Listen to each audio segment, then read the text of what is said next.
Muito bem, pessoal, este é o quarto vídeo com a resolução de exercícios de suporte à disciplina Gestão Financeira, lecionada pelo IBMEC aqui na parceria City Business School em Recife. Nessa quarta questão, vamos ler aqui o enunciado. Um novo empreendimento industrial pretende se estabelecer em Recife a partir de endividamento de longo prazo e capital ordinário, sociedade anônima de capital aberto. A partir dos dados abaixo, calcule o custo médio ponderado do capital para o projeto. Então aqui nós temos os dados, supondo uma taxa de juros livre de risco de 8%, então essa seria ali a remuneração de títulos públicos de longo prazo, por exemplo. O beta do capital ordinário, segundo uma estimativa, já que esse empreendimento está para ser estabelecido, então um banco de investimento provavelmente avaliou o risco do setor, o porte da empresa, o know-how que já existe e associou lá um beta de risco de 1,5 para este empreendimento. O retorno esperado da carteira de mercado é 12% ao ano, então isso seria lá uma média ou uma projeção da remuneração dos títulos em bolsa de valores. O custo efetivo da dívida, nessa dívida de longo prazo, então supondo aqui um financiamento de BNDES e a taxa aqui é anterior a alíquota de imposto de renda das atividades da empresa, então isso vai ser importante daqui a pouquinho quando a gente for calcular o custo efetivo da dívida, 10% ao ano. A estrutura de capital da empresa, a sua participação, capital próprio e capital de terceiros é de 40% para capital próprio, 60% de capital de terceiros, e a gente supõe que a alíquota de imposto de renda que vai incidir sobre os lucros desse empreendimento é de 35%. Isso vai ser importante porque a gente sabe que o ônus, os juros pagos sobre capital de terceiro pela empresa, eles são dedutíveis da base de cálculo de imposto de renda para aquelas atividades. Então a gente desce aqui e vê a resolução da questão. A gente vai utilizar o KPM como modelo para avaliação do custo efetivo do capital. Então está aqui a formulazinha do KPM, o retorno vai ser em função da taxa de juros livre de risco, RF aqui para risk free, o beta e o retorno da carteira de mercado. Então, substituindo os valores, 8% é aquela remuneração dos títulos da dívida pública, 1,5% é o beta estimado para esse empreendimento, 12% é o retorno da carteira de mercado, seria lá o Ibovespa, uma média dos últimos anos e tal, e 8% novamente a taxa de juros livre de risco.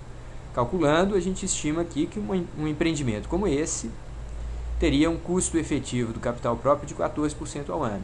Antes de prosseguir, vamos só explicar que custo é esse. Dado o perfil de risco do empreendimento, o investidor, o sócio, o possível sócio dessa empresa, que vai comprar ações dessa empresa, exigiria um retorno de 14% ao ano para reter esses ativos na sua carteira. Tá, vamos agora ver o custo efetivo do capital de terceiros. Nesse caso, o cálculo é ainda mais simples. A gente só tem que aplicar 1 menos a alíquota de imposto de renda sobre a taxa efetiva daquele empréstimo. Lembrando que essa taxa aqui não é aquela taxa anunciada na contratação do empréstimo, mas a taxa calculada conforme a taxa interna de retorno do fluxo de caixa do empréstimo. Então, considerando todos os ônus, custos que tenham na contratação, colocando tudo num fluxo de caixa, a gente vê a taxa interna de retorno daquele fluxo de caixa, então é o custo efetivo daquele empréstimo, 10%.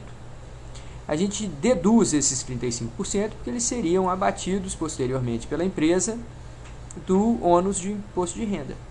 Então o custo efetivo do empréstimo é um pouco mais baixo do que aquele que a gente calcularam anteriormente. Então, abatendo aqui 1 menos 0,35 dá 6,5% ao ano.